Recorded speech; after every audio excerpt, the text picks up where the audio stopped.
Hello everyone, and welcome to another video. It has been a little bit, but I've been doing great. I've been doing perhaps better than I have ever done before, and I think I will continue to do better.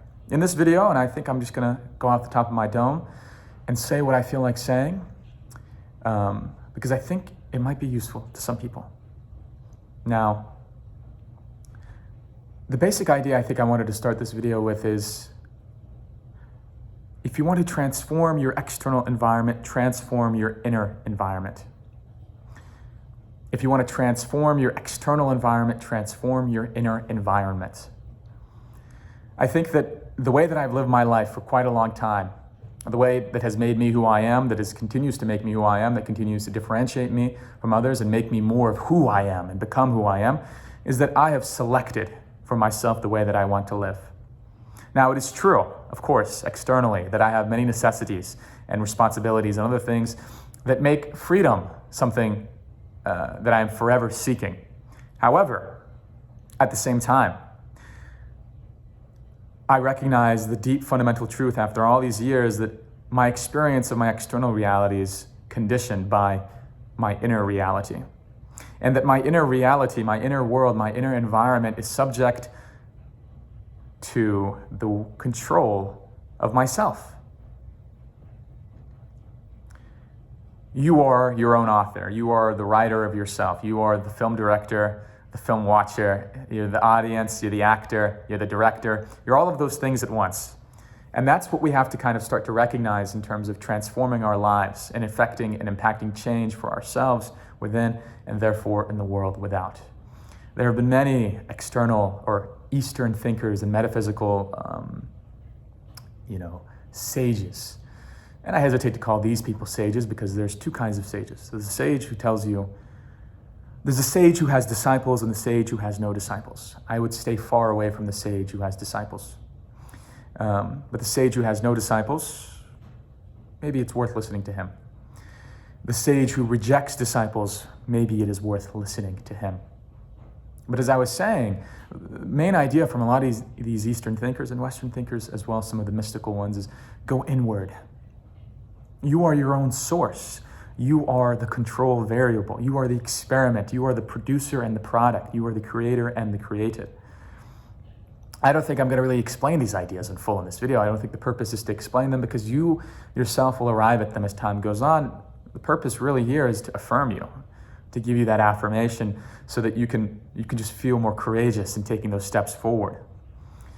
As the last few months have passed, I feel that what had once been difficult for me, what had once been effortful for me, what had once taken energy, cognitive effort, life, vitality, that had drained the well springs of my life, are now effortless, are now reflexive.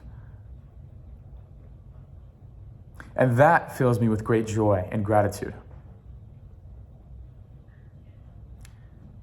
And the message I want to share here to you is that all of that is developmental.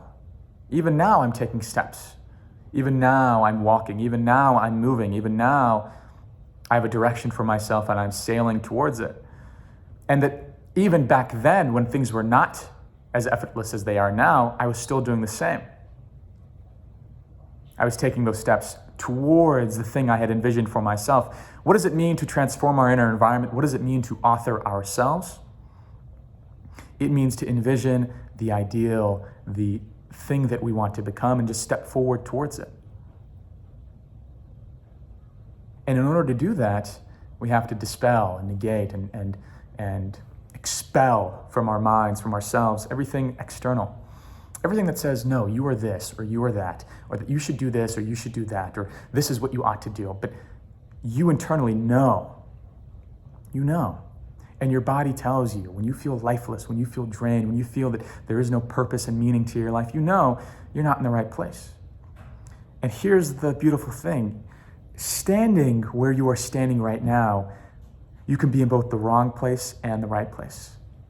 You don't have to change your physical location. You change your internal location. The brain is this self-creating, self-developing, expanding and contracting system. And when we're young, that system is mediated and impacted by the external world. The things that happen to us, we have no control over. But as we get older, as we develop this consciousness, as we develop maturation in our ability to think and cognitively apply resources to ourselves, we become like the gardener and the garden. Because once we were the garden and we were gardened by others, but now we are the garden and we are gardened by ourselves, or we have the choice to be gardened by ourselves. We can take in the nutrients from others, the toxins from others, or we can begin to water ourselves, we can begin to grow ourselves. And for me, at least where I am concerned, it seems to me that life has one purpose, and that is growth. When I see a tree outside, I think of it in these various developmental stages, how it grew millimeter by millimeter for decades, and how it employed this patience for its growth, how it employed this gratitude for the world, how it went through these cycles and seasons, how it experienced winter and desolation so that it could then experience spring, summer, life, affirmation once again, how it affirms both the cycle and the linearity to its own story.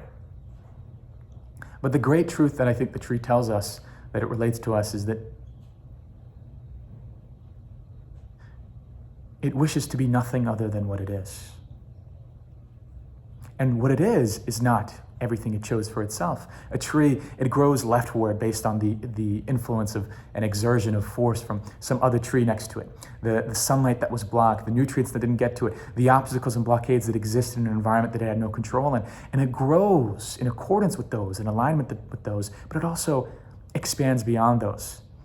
You see, a tree's roots can come across an obstacle, and instead of pausing there, it can go around the obstacle. It still grows. It directs its own growth. It encounters obstacles in the world, yet it continues to grow. It continues to grow. As humans, we have a unique gift. As humans, we have the ability to alter the world. As humans, we have the ability to transform things around us. As humans, we have the ability to direct our will to things that we want to direct our will to. What matters is not the will, but what matters is the direction. What matters is the employment of the will. What matters is what we choose. There are people that say that everything is determined, and there are people that say that everything is free, that there's free will and chance in all things.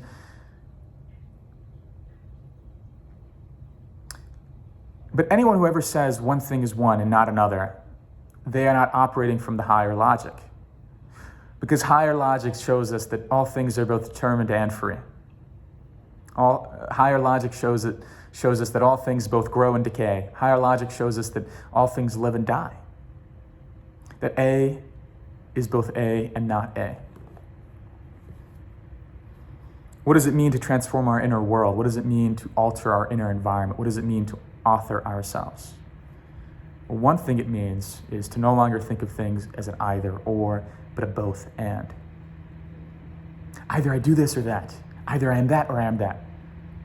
What if you do both? What if you are both of those things? What if you are varying proportions of those things? What if those varying proportions change and transform and oscillate across time? And what if you get to choose?